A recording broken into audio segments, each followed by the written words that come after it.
शाश्वत सुरक्षित शहर घडविण्यात गृहसंकुलांची भूमिका महत्त्वाची। महापालिका आयुक्त अभिनव गोयल। महापालिकेतर्फे आयोजित चर्चासत्राला उत्स्फूर्त प्रतिसाद। स्मार्ट शहर म्हणजे केवळ तंत्रज्ञान वा पायाभूत सुविधा नव्हे, तर त्यामध्ये राहणारे नागरिक स्मार्ट असतील तेव्हाच ते शहर खऱ्या अर्थाने स्मार्ट होते।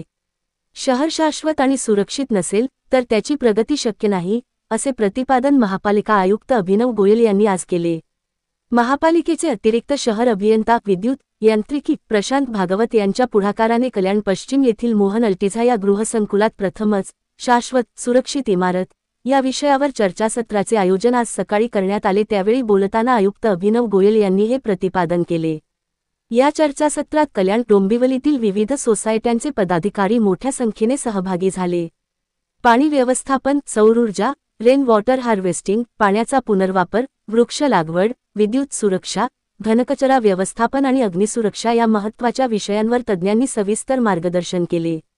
मुख्य संपादक संजय भाऊ वाघोदे, युगांधर, महाराष्ट्र। आपण आता KDMC मार्फत सस्टेनेबल आणि सेफ सिटी असा एक प्रोग्राम हाती घेतलेला आहे। या प्रोग्राम अंतर्गत आपण सर्व सोसायटीजपर्यंत, हाऊसिंग सोसायटीज जेवढी आहेत आपल्या क्षेत्रात त्यांच्यापर्यंत पोहोचण्याचा प्रयत्न करतोय आणि सोसायटीजने या कॉन्सेप्ट अंतर्गत 7 मुद्द्यांवर काम करायचे। त्याच्यामध्ये 5 मुद्दे सस्टेनेबिलिटीचे आणि 2 मुद्दे सेफ्टीचे देण्यात आलेले आहे। त्याच्यामध्ये solid waste management, tree plantation, rain water harvesting, solar energy, recycling of waste water ऐसे 5 मुद्दे सस्टेनेबिलिटीचे आणि 2 सेफ्टीचे। त्याच्यामध्ये फायर सेफ्टी ऑडिट आणि इलेक्ट्रिकल सेफ्टी ऑडिट असे एकूण 7 मुद्दे घेऊन आता आपण सोसायटींसोबत संवाद करतोय।